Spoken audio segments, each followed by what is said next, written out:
get a lot of inspiration from the people you interview and the conversations that you have. I'm a middle-aged, high-performing executive. I love meeting new people. I'm curious to know their story, what brings them to the table today. We need more women. Finding a job is like a marriage. You've got to kiss a lot of frogs to find a prince. Go through the process and start kissing the frogs. Women tend to look at a job description and say, I can only do 95% of that job description. I probably shouldn't apply. Don't self-reject. Yeah, I've come to the dark side.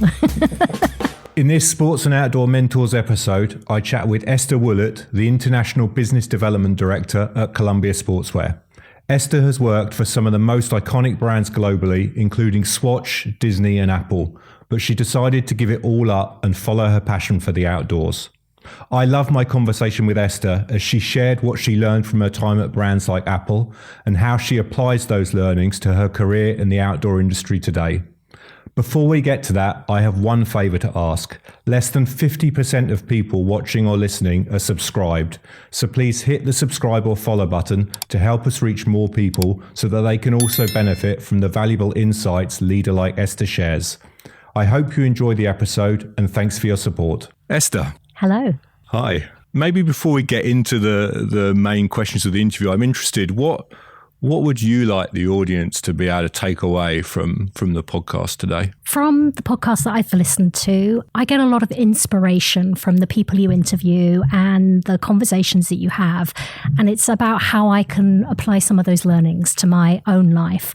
So I hope that somebody listening could potentially hear my story and go, wow, actually, that could be me. If I follow some of the thoughts and ideas from the podcast, not just mine, but a lot of the other podcasts are out there, and there's a lot of good stuff out there, that they can take some of those ideas, those sentiments, and apply it to their own careers and their own life and grow themselves.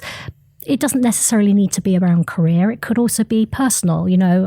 Careers suit some people, careers don't suit other people, and it's a very personal journey. So listening to my personal journey, I hope that people sit there and go, actually, I'm a store manager. I never imagined I could get to be a director. How could I make that happen? And to look at the steps in between to really map out that journey and to make that happen for themselves. So over the last 30 years, when I look at your background, your career path, there are two periods, let's say, where there's one period that you're in now where you're working with outdoor brands, including Mammut, Timberland, and obviously today Columbia Sportswear. Yeah. But then there's another part, another 15 years where you work for some, frankly, massive global iconic brands, and I don't use that word lightly. So brands like Swatch even, like Disney and like Apple. Yeah. So I'm really interested to know, actually, before those days when you jumped into retail, what were the kind of key defining moments that set you on that path? I think it probably goes right back to childhood. One of my earliest memories was sitting at a cash desk, counting the pennies. My mum and dad had a stationery shop. They sold greeting cards, wrapping paper, small gifts, in Strood in the Medway towns in the UK. That's one of my sort of very earliest memories. And I always swore that I would never go into retail. Retail is a 7-day-a-week operation. It's hard work. You're constantly having to find the next new thing to attract the customer through the door. It's 9 to 5, often phone calls in the middle of the night because somebody's broken in or the alarm's gone off somehow. So I always swore blind that I'd never go into retail. My mum and dad grew their portfolio of stores from 1 initially through to 5. And so I went away and trained to be a nurse. I did my training, my degree, my learning in nursing, but I never actually practiced. Unfortunately, my dad got sick. He has bipolar. And so I came home to help out in the family business initially. and then realized what I'd left behind, this incredible ability to be able to engage with customers and with the people in your stores, the regulars, the freshness that was coming every day, the deliveries that you would unpack and find something new, the trade shows, and the camaraderie, the community of retail. I hadn't really understood that as a child. And it was something that I then came back and found and observed. And it was amazing. I fell in love with it completely. And so when my dad got a little better, I then looked around to look at how could I build my training, having never been to a traditional university, never having done a business or an economics degree. How do I learn those things that you need to learn to be able to be successful in business? And at the time, this was in late 1991, early 1992, Euro Disney, as it was then, was just about to open its doors and was looking for an enormous amount of people to come join them. And so I joined a queue of people in a hotel in London and went through an interview process and was picked on their management training program. And I joined Euro Disney. I went out to Paris with a single suitcase on the plane to Charles de Gaulle and did 18 months at Disney at the theme park in their management training program, learning everything about how to engage with guests, as they call customers, and really surprising and delighting the end consumer through storytelling and engagement and really making somebody's holiday special, whether that's from loading a ride to checking somebody in at the hotel or selling them a princess dress for their 6-year-old. And that was really where I started understanding the pleasure that it gave me to get up every morning and go in and surprise and delight a customer and make that person feel super special. Just picking up on something, it's even though there's not an obvious connection between nursing and retail, I think actually the reason why you said that what you missed was that engagement with people.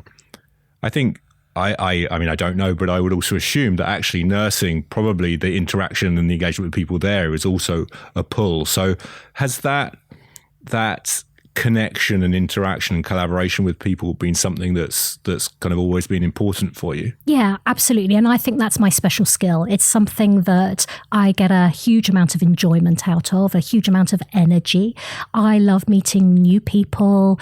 I'm curious to know their story. What brings them to the table today? How did they get there?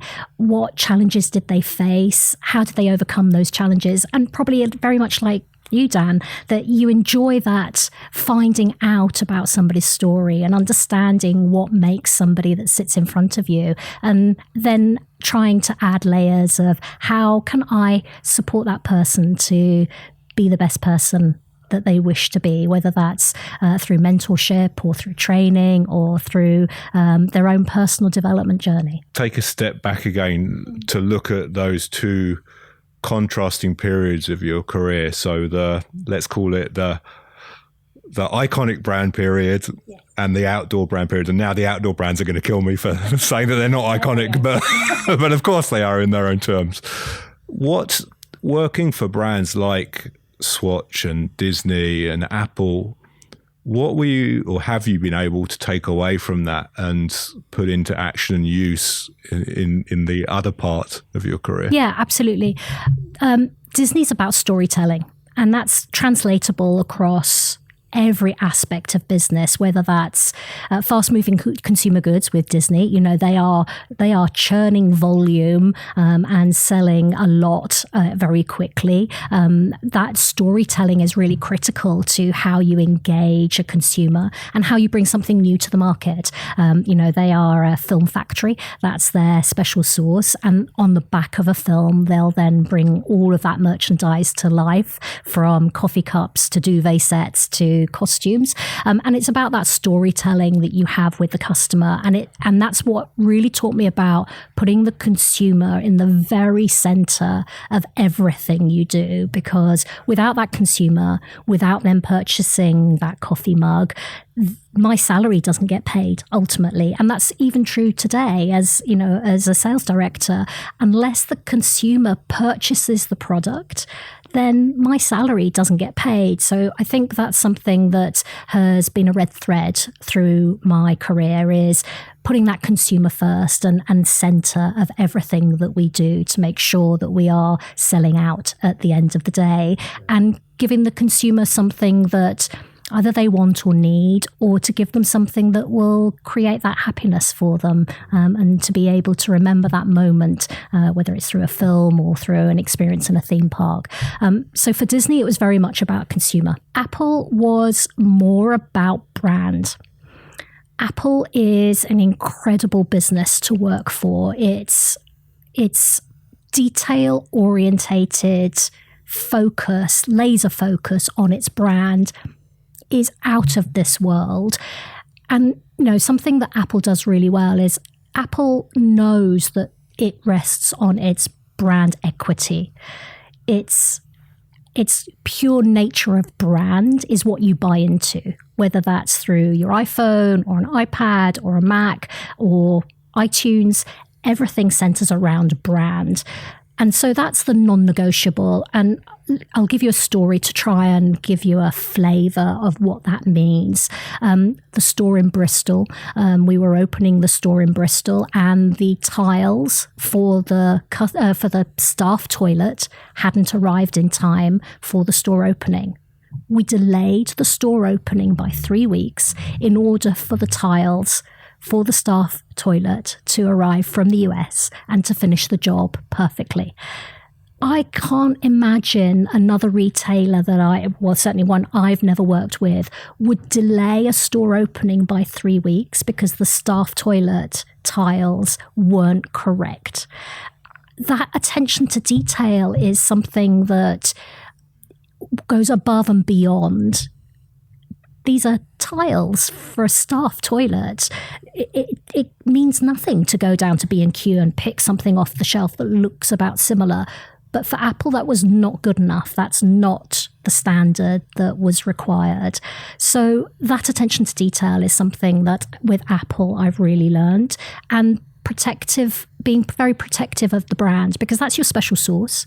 That's what you own. So as somebody who represents Columbia, that's the special sauce. That's what I have to own. I have to make sure that I'm protecting that at all costs, because that's what we're selling at the end of the day. We're selling the brand. You can sell a fleece, you can sell a jacket, you can sell a pair of shoes, but what the consumer is buying is the Columbia brand on that product. And that's what I learned from Apple. Wow, that's amazing insight. I mean, being an Apple geek, and having watched most of their keynotes, I guess I got an impression of that, but to that degree, and even the stories you hear obviously about Steve Jobs, but to the degree that you're describing there it's amazing. And I can imagine on a practical level that's somehow probably quite frustrating in the sense of trying to open a store, but on the other hand, in terms of being proud and inspired for somewhere you work, it must have been like, wow, okay, this is a business that will not compromise, that it has to be perfect. And absolutely. And I think that's something that a lot of brands forget on their journey, is the importance of their special sauce, the importance of their DNA, the fundamentals that brought them to life initially, is how that brand shows up to the consumer and to the staff and the people that work for it. And if you have that belief and trust to delay a store opening and the revenue that equates and the rents that you then pay in the meantime, the pure ethics of it, you say, wow. Like you say, wow, this was something the brand felt so strongly about that it wasn't compromising in any way, shape or form. My first response was, do you realize how much revenue you're going to lose by not opening the store opening plans, everything builds to that store opening. They're like, no, we won't open. If it's not right, we're not opening. And that's powerful, really powerful as a brand. Let's now shift a little bit more to the outdoor space. So I guess the first question is, why the outdoor space? Because it's clear, that I guess there's some underlying passion, because it's Timberland, Mammut, Odlo, now Columbia Sportswear. So you're building up a nice portfolio of experience there, as it were. So what's that draw to the outdoor business for you? Well, it goes back to mum and dad, actually. Mum and dad used to do trade fairs in the summer. So we never really had a summer holiday as such. They were always out in Bournemouth or Manchester looking for the next greatest, biggest thing to hit the shelves. And for the card trade, there's a huge opportunity around Halloween, Guy Fawkes Night in the UK, and then Christmas, and then leading into Valentine's Day, Mother's Day, Easter. So you have a window to purchase everything that you need for your 5 or 6 months of an incredible, intense selling opportunity. So summer holidays were never really a thing for us. Winter holidays, on the other hand, were something that were held very precious. So after New Year, that quiet time in January, mum and dad would take us out of school and we would go skiing.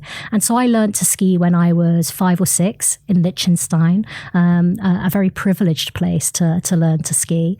So my mum and dad took us on ski holidays. And so we'd spend 2 weeks every year skiing as a family. My Fooslap ski trousers, my race medals. That's when I really fell in love with the mountains and with outdoors.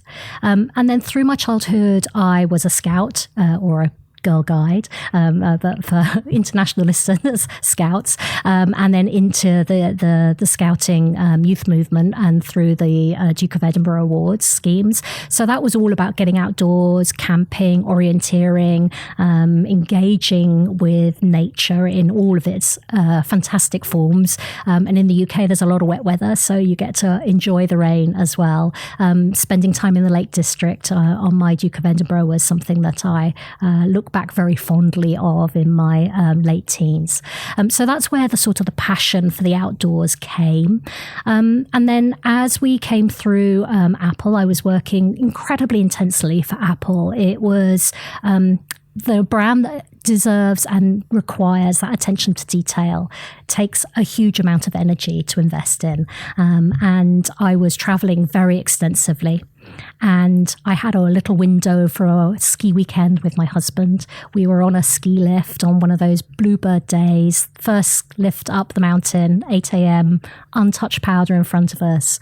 My husband turns to me and says, "You need a job where I can do this every weekend." And I went, "Yeah, I do need a job where I can do this every weekend."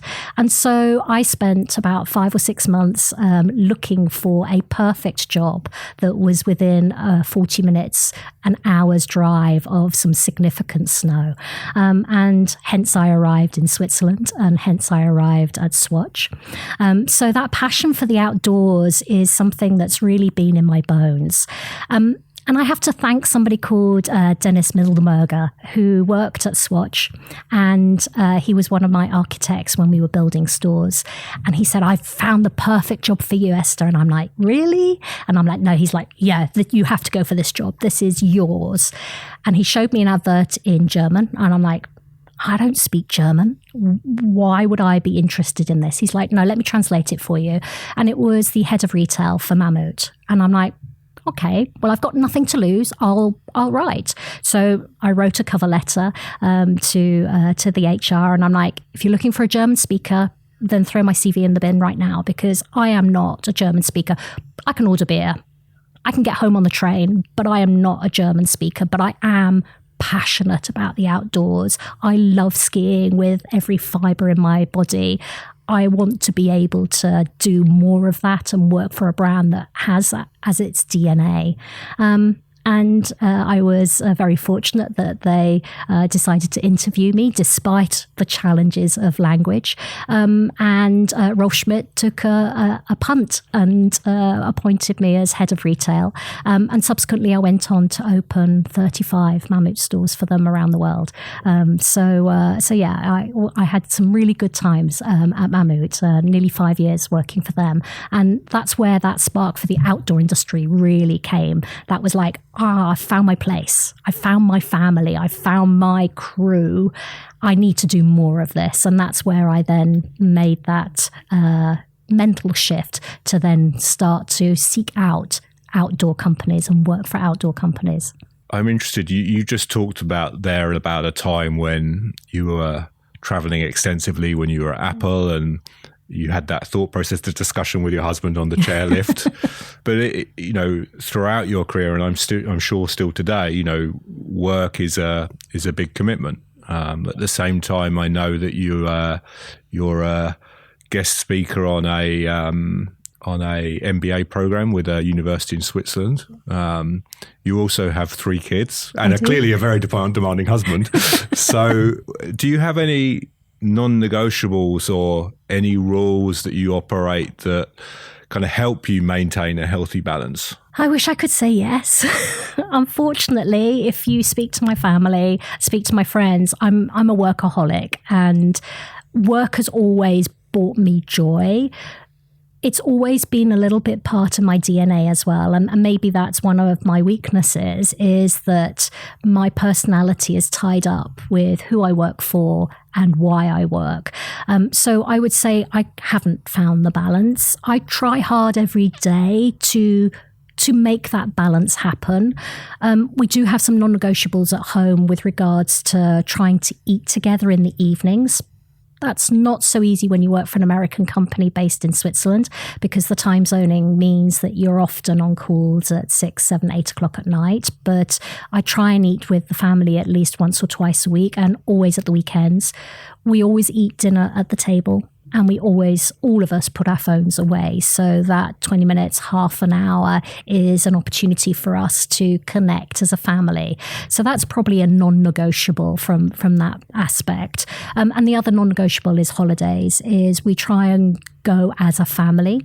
That's becoming harder and harder with teenagers, but we'll have to navigate that as we grow older together. But family holidays is something that I feel very passionately about, to bring the family together, and we decide as a family about where we want to go and how we're going to spend that time. And I'll try and limit what I do during the holidays to 7, 8 a.m. when the kids aren't up, or very focused, or only in an emergency situation.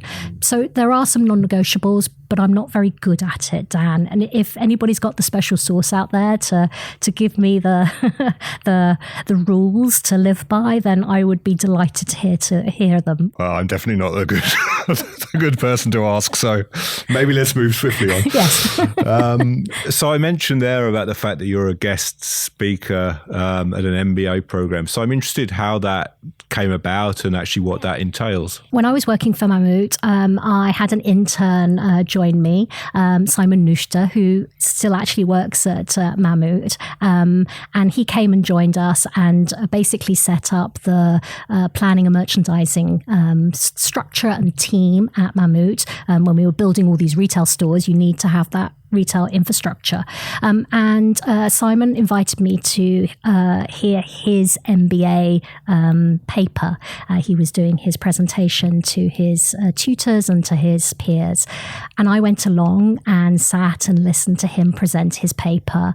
And during that conversation, the lecturer for that course came and said, "We need more women to speak to our students. Would you be interested in sharing your leadership story, sharing a challenge that you've faced within your working environment to the students, allow them to work independently on that challenge, present to you how they could potentially tackle that challenge, and then for you to present your real life experience of how that challenge went." I was like, yeah, absolutely. Why wouldn't I want to get involved with young, curious, intelligent people who can really bring a different perspective to the table around the challenges I faced as a leader, and to look at it through eyes that perhaps, I'm a middle-aged, high-performing executive. You do things in certain ways. You become habituated to working in the way that you tend to work. So seeing the world and the problems through their eyes is such a fascinating journey. Not all the MBA students are necessarily studying business. Some are studying IT. So it gives a real different flavor to how problems can be tackled. So yes, I've done that now for nearly 7 years and thoroughly enjoy it, get a huge amount of energy out of it. What do you think? Is there a lesson that you can't learn actually through a classroom or through a lecture theatre, and that you can only really learn with that hands-on professional experience? Is there anything that stands out to you? Yeah, I think that having that experience in real life, taking stuff that comes off the paper, a SWOT analysis is a good example. We all learn the rote of a SWOT analysis and analysing a problem or a topic through using the SWOT. That gives a flavour, but until you've lived and experienced what you sit on paper through the personal connections, and I'm thinking of an example specifically around partnerships, especially within the distributor world, understanding the challenges a distributor goes through is more than just the threats and opportunities that sit on a SWOT piece of paper with a SWOT on. It's how they actually bring their problems to life and their culture and their learned experience on what they bring to the table.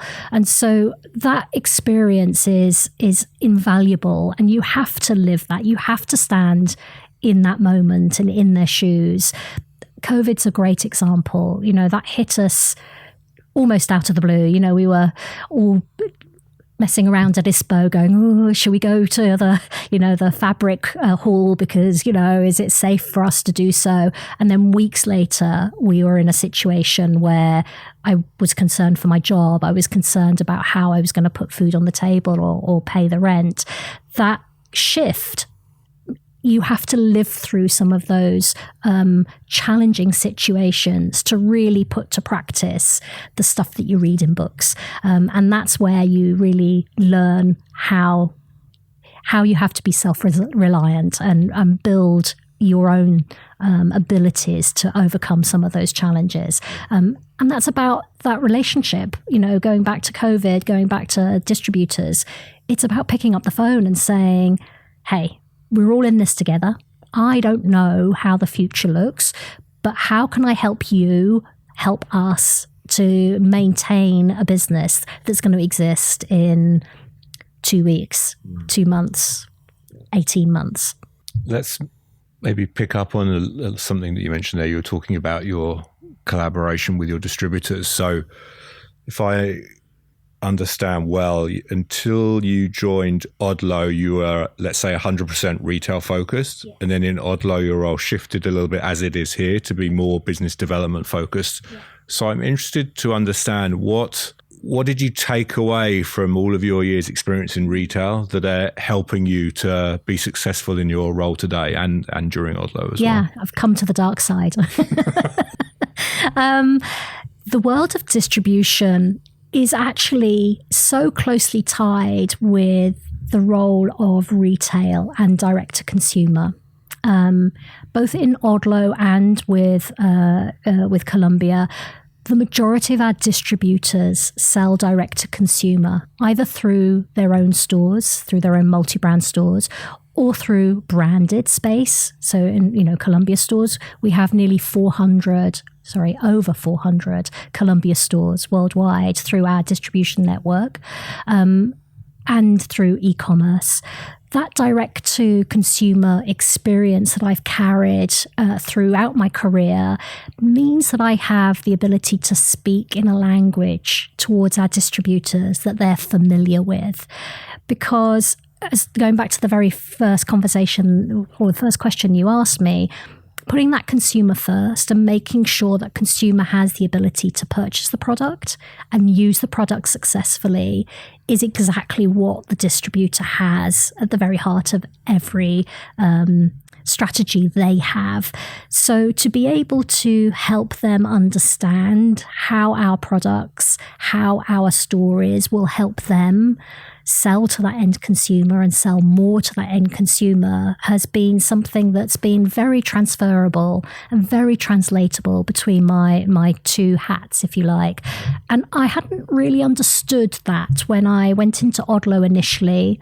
It was something that I was really nervous about, how I could transfer those skills from being direct consumer on the shop floor, more customer facing, to being more stepped back from that. And it's something that I've learned and something I've actually fallen in love with. I didn't think I was going to love it as much. I saw Odlo as a stepping stone to a next direct-to-consumer adventure, and that hasn't worked out in that way. But I did stuff with Odlo that I wouldn't have had the opportunity to. Going to Japan with Zabo as the distributor in Japan, working with Christophe Bezout and Antoine Satik.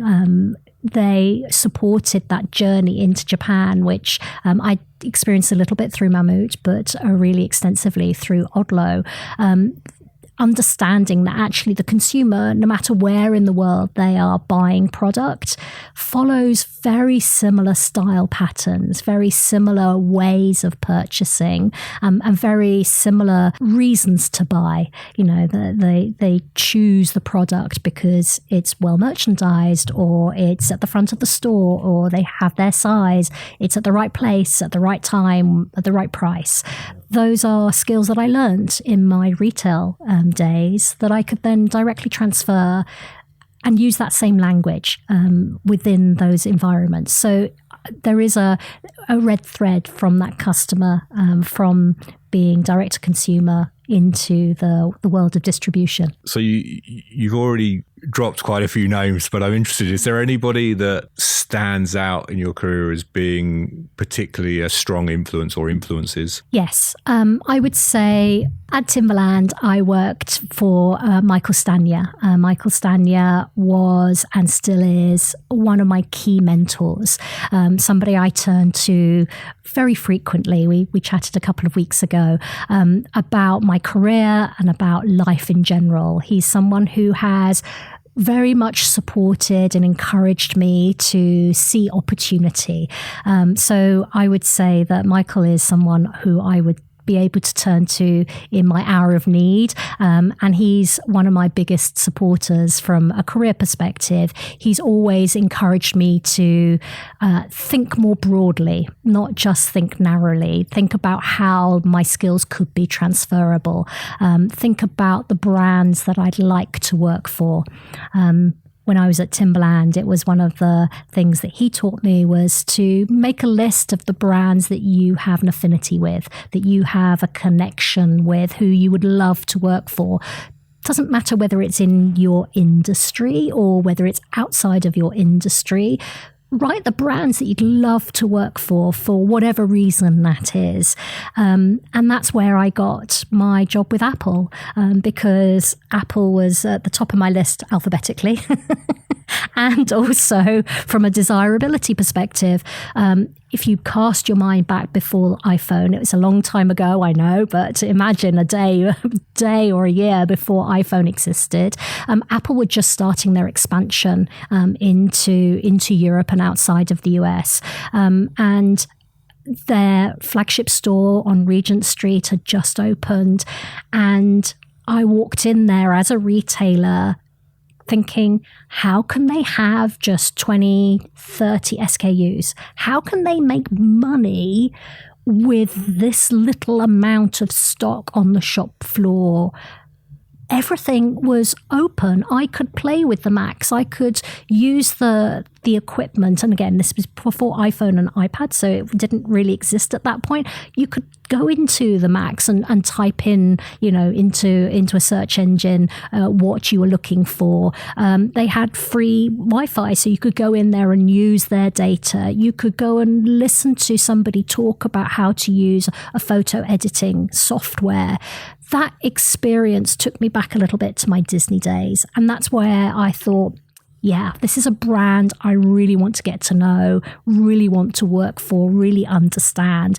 And again, thinking back to my shop fitting days, their shop fits are just beautiful, absolutely stunning, clean, precise, amazing. And so Michael's like, well, list the brands that you want to work for and then find a way how to get that door open. And that's where I then started opening those doors and looking at websites and picking up the phone to contacts and people within my sphere of influence to say, how do I get into this job? How do I connect with the right people? How do I connect with the recruiters to make that happen? There was a couple of other companies on that list, like Lego, like IKEA. Again, very different industries to Timberland, very different backgrounds and consumers. Even consumer segmentation is completely different in all of those brands. But it's a way to think differently about your career. Who do you want to work for? Who do you have an affinity for?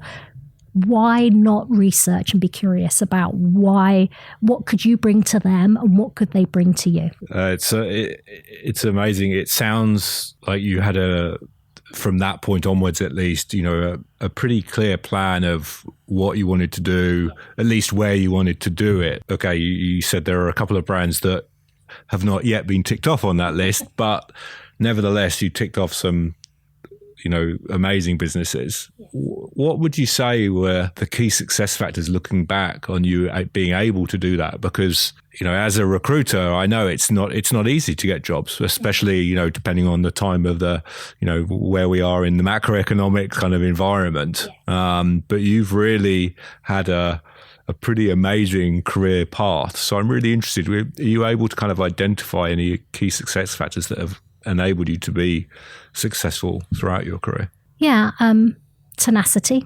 not prepared to give up, and being curious. None of those jobs came easily. None of those jobs landed in my lap and went, hey, hello, Esther, come work for us. I've not really had much success with headhunters, and I've found all of the jobs that I've talked about, all of my career, myself. That doesn't happen in a morning. That happens over a period of 6 or 9 months.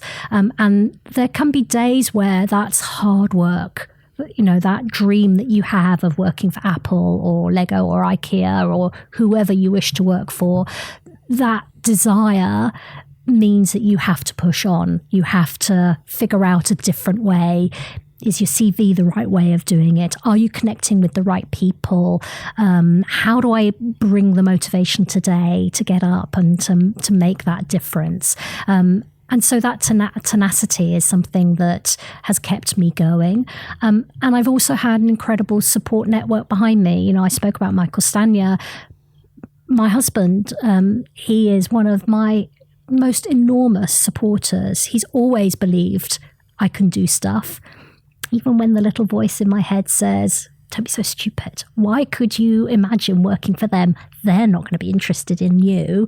He's been the one that says, don't listen to that voice. Listen to your heart and do it. You've got nothing to lose. The worst case scenario is they say, no thanks. You've lost absolutely nothing. And in the process, you've learned something about yourself. You've learned something about the process that took you to the point of them saying no.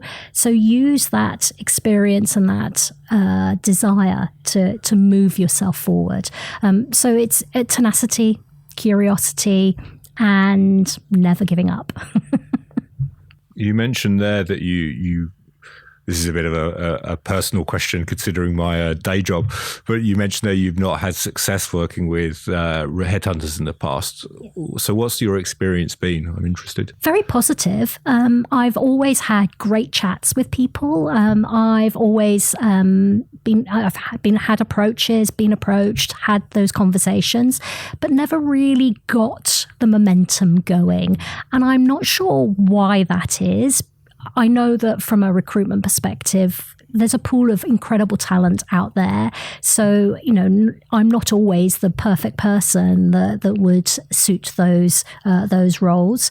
And I know it's getting harder and harder for headhunters to get their foot in the door with companies. So I think it's just luck almost, is that the right opportunity hasn't come along with a headhunter and a role that I could fit. And it's finding a job is like a marriage. You've got to kiss a lot of frogs to find a prince.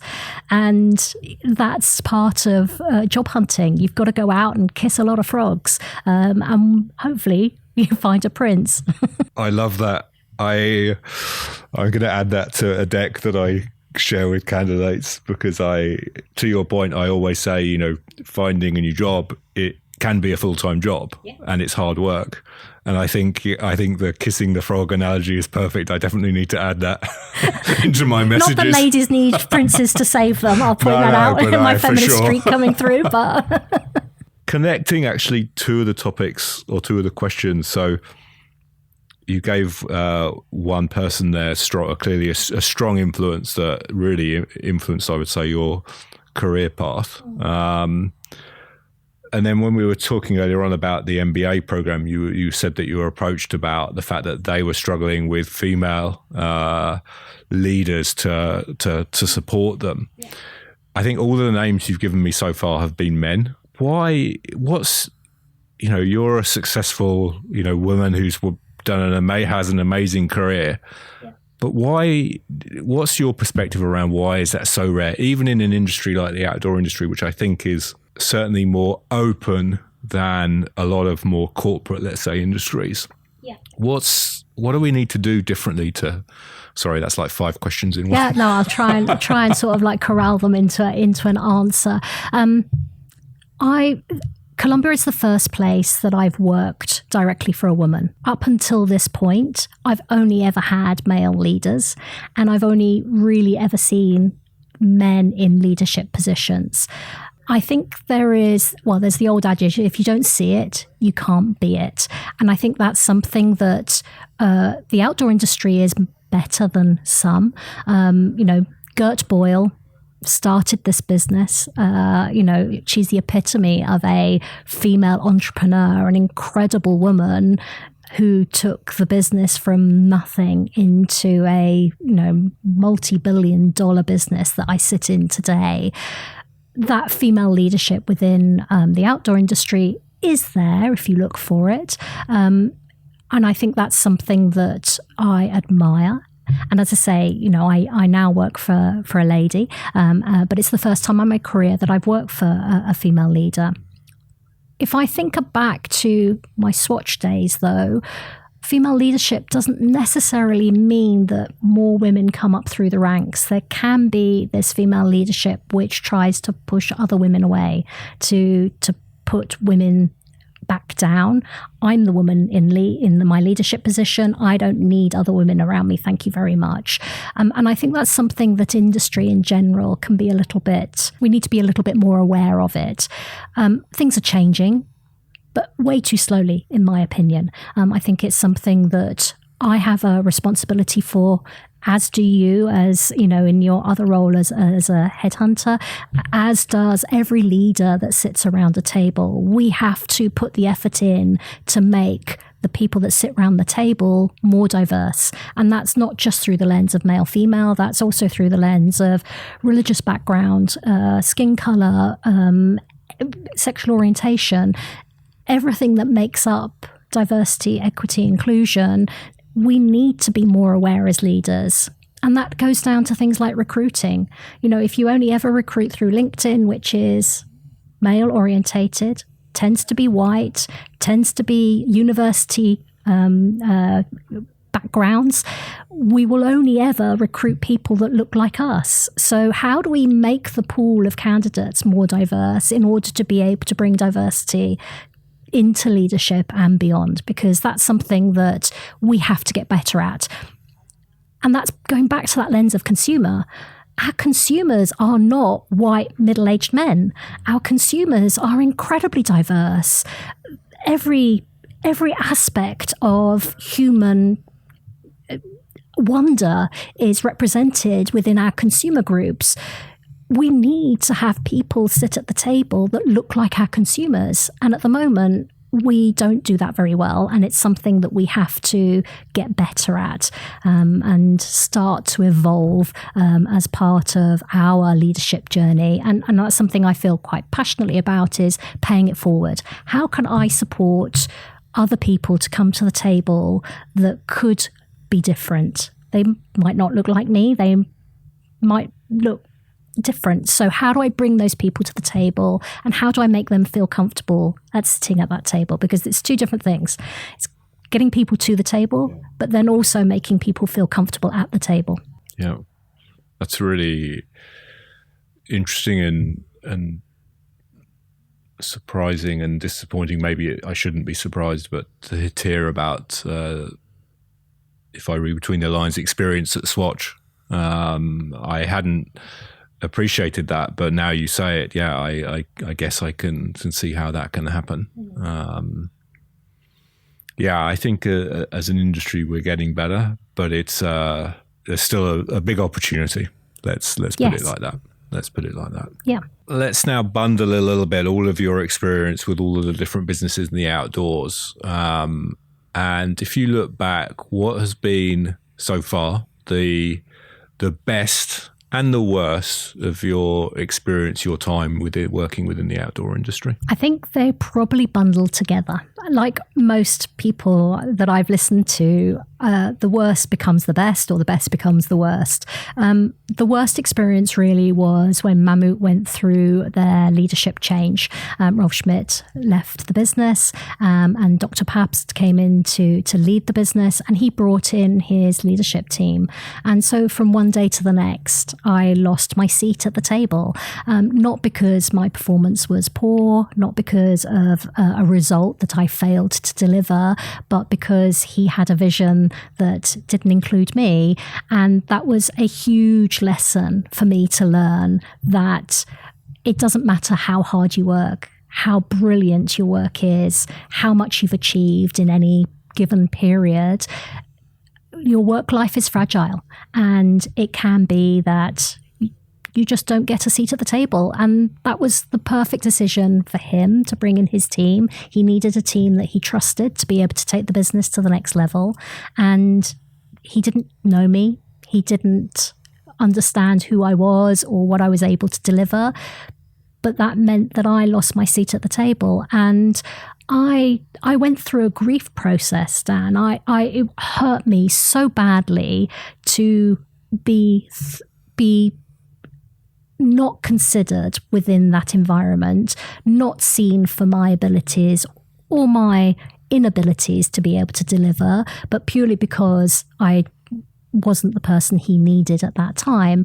That was something that taught me a really interesting life lesson, that you are more than your job. You are more than the title that you have. But it took me 3 or 4 months of grieving to be able to walk away from that and not feel the pain. And I know there's a lot of people at the moment, especially in the outdoor industry, that are experiencing redundancy. And redundancy has this shame. For me, had a shame about it. And I now know that there is no shame around redundancy. You're made redundant for 1,000 reasons, none of which include the ability that you have or what you can bring to the table or the results that you've had in your past. It's a numbers game. And that was something that I had to learn. And that was a really hard lesson to learn. But what I came out with it from was a resilience and okay, well, if that can happen to me, how do I make sure that in the future I'm well placed to be able to make that move more smoothly, with less pain and be able to build my career in a way that I still wish to continue my career. And as I say, I did go through 3 or 4 months of quite being very depressed about it, very down about it. You know, as I say, I describe it almost like a grief. You know, I'd lost a family member, you know, from one day to the next. The people that you laugh, live, work alongside, know their families, know their kids' names, from one day to the next, you aren't in connection with those people anymore. It was a huge shock to the system to do that.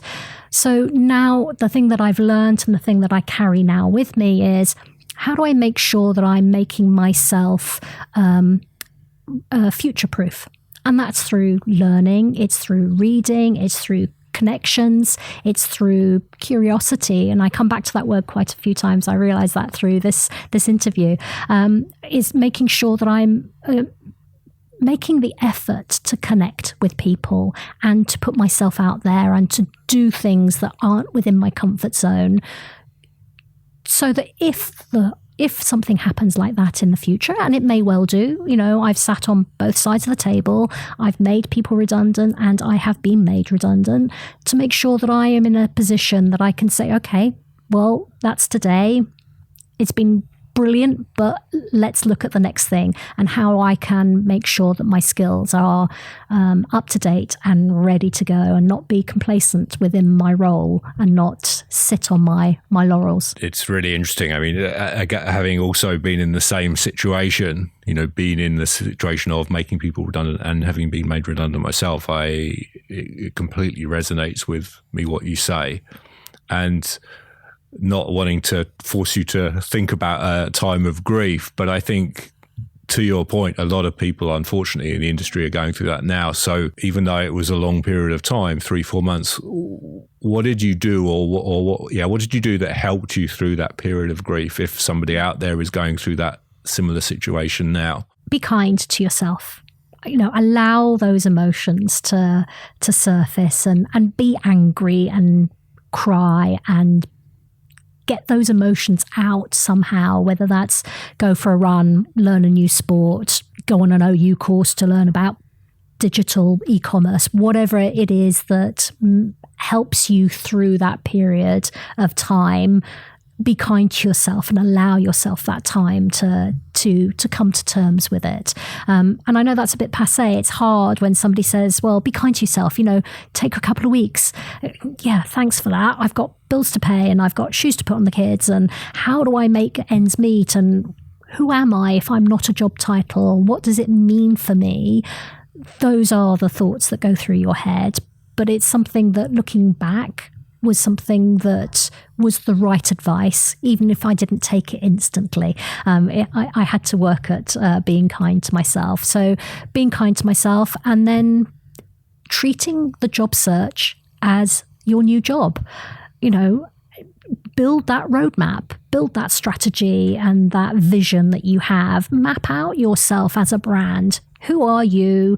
What do you stand for? What is your special sauce? What is your DNA?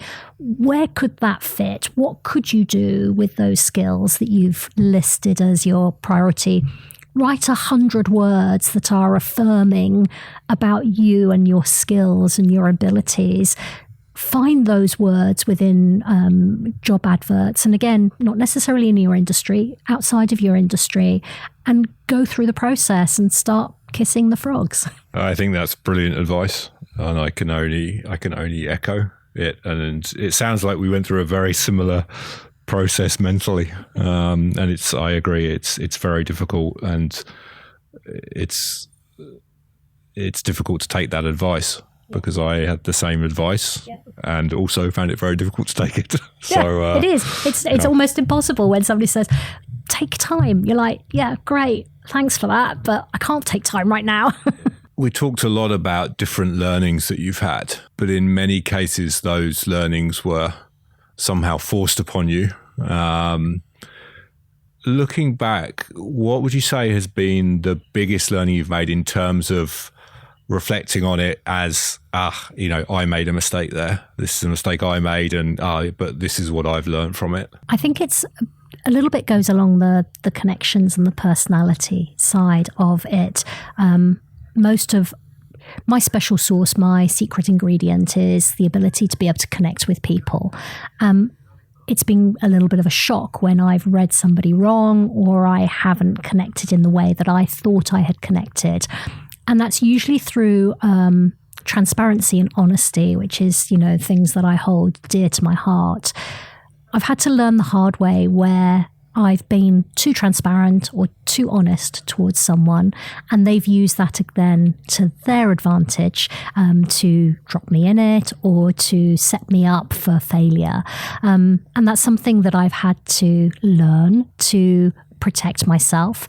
And one of the things that I do now is I use the words, let me reflect on your question and I'll come back with an answer.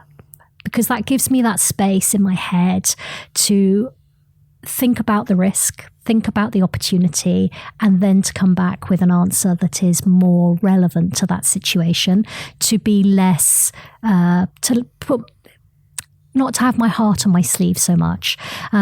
And that can be quite difficult as I've risen through the ranks. That happens more within the leadership environment than it does when I was a store manager.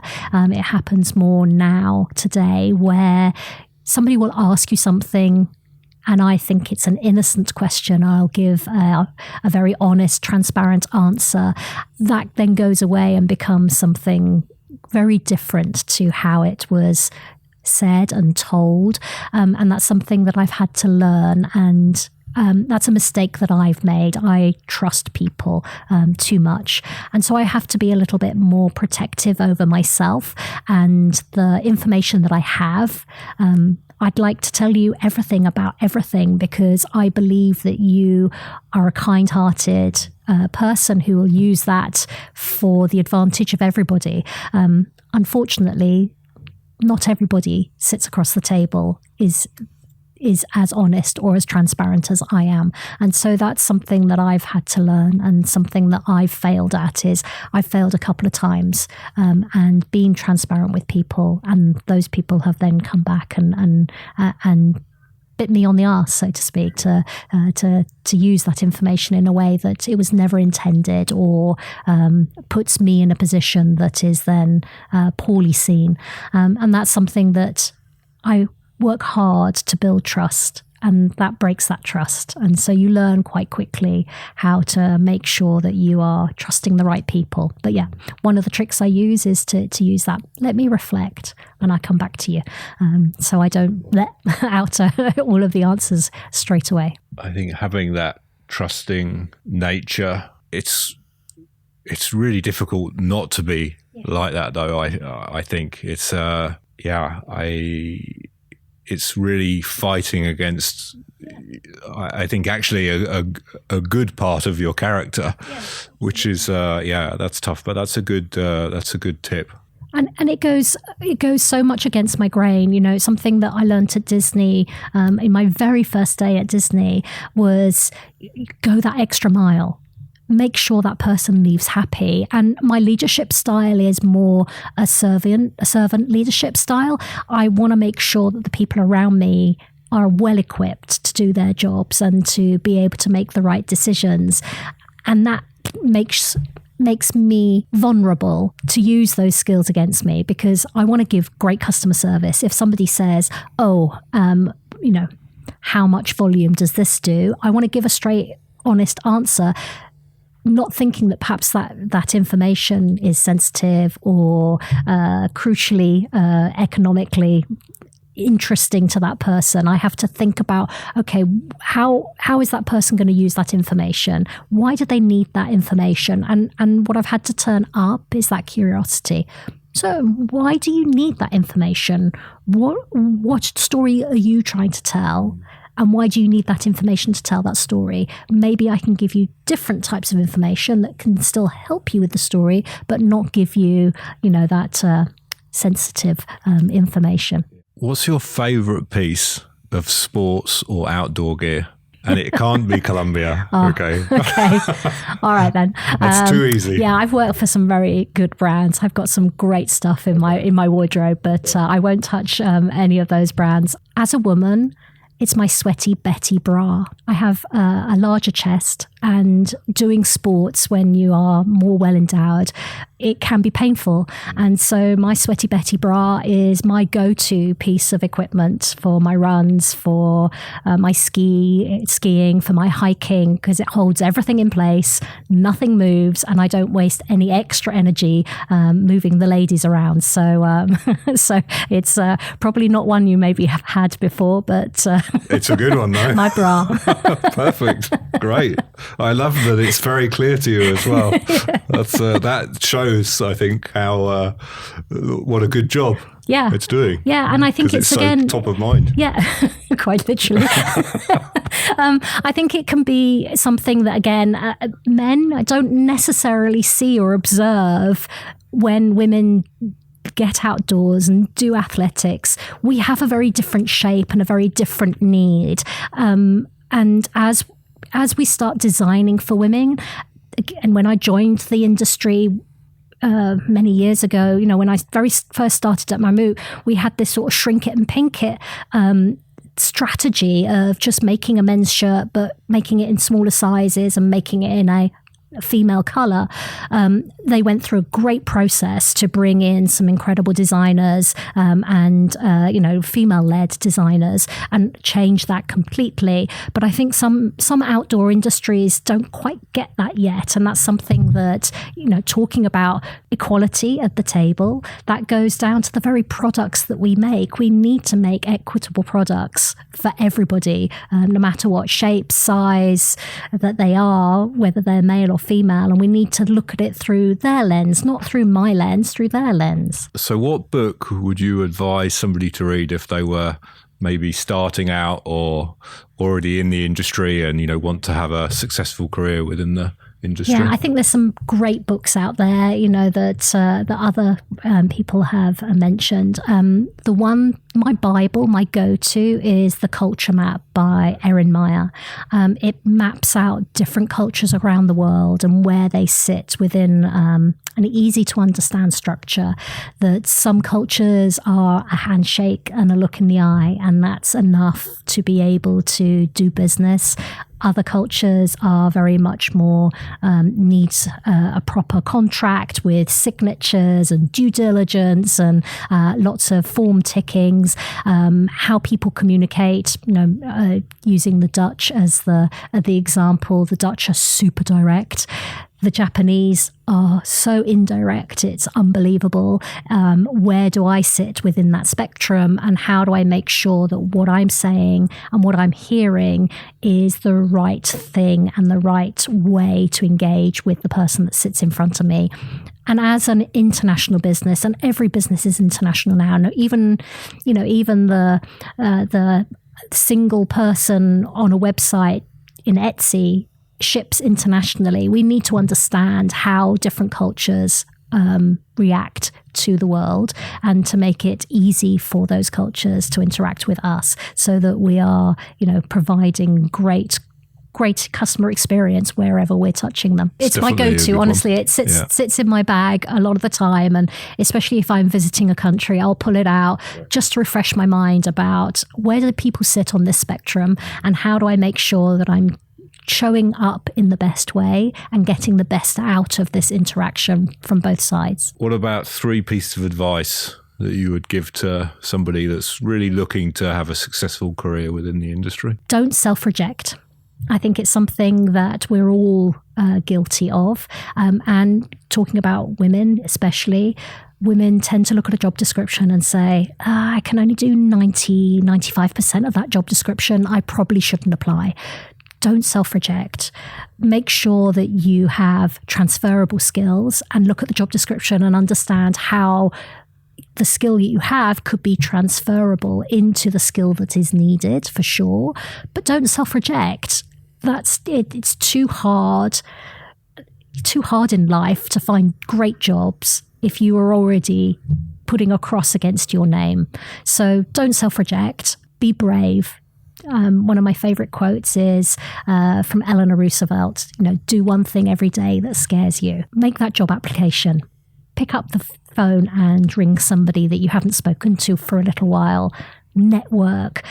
Those are all scary things for me, but I will do them anyway, because if I don't do them, I'll regret not doing them. You always regret the things you don't do. You never regret the things you do. So get out there and be scared. And then the piece of advice I always say to my kids is, doesn't matter what you do in life, so long as you are happy doing it, that's where you belong. So do something that you love, whatever that is, whether that is crocheting, knitting, reading, sewing, being a leader, taking management, doing a podcast, do something that really makes you happy and brings you energy. And though I think those 3 pieces of advice have stood me in good stead. I love getting up in the morning. I love making myself a little scared every day and doing something that's completely out of my comfort zone, but doing it anyway, and just getting out there and going for it. So worst case scenario, they say no, lost nothing. So if today was your last day at Columbia, or let's say in the industry, even say that's it, you're hanging up your sports bra and retiring. Perfect. What would be your last message to your team? Go for it. Live for the moment. It's such a pleasure to be able to be surrounded by such incredibly intelligent, motivated people. And as an industry, I think the outdoor industry attracts people that are that type of person. Surround yourself with people that love what they do, and thank you. I owe my career and I owe everything I've learned to almost every single person I've touched through my 30-odd years career, whether that was an intern coming in and showing me something different to, my current boss, Michelle Aubrey, pointing out my strengths and weaknesses and what makes me special. Everybody that I connect with, I've learned something from. So it's a huge thank you to everybody that I've had the pleasure to come into contact with and sit beside. Perfect. Well, I think that's a perfect place to end. So I want to really thank you, Esther. I think the insights you've provided are amazing. I'm already looking forward to getting the transcript of this and highlighting all of the key takeaways, because there are a lot. So it's been a pleasure to meet you and chat with you today. So thank you very much, and good luck for the coming years and seasons here at Columbia. Thank you, Dan. It's been a pleasure. I hope you enjoyed the episode. If you did, please like, subscribe, or leave a comment. Thanks for your support, and see you soon.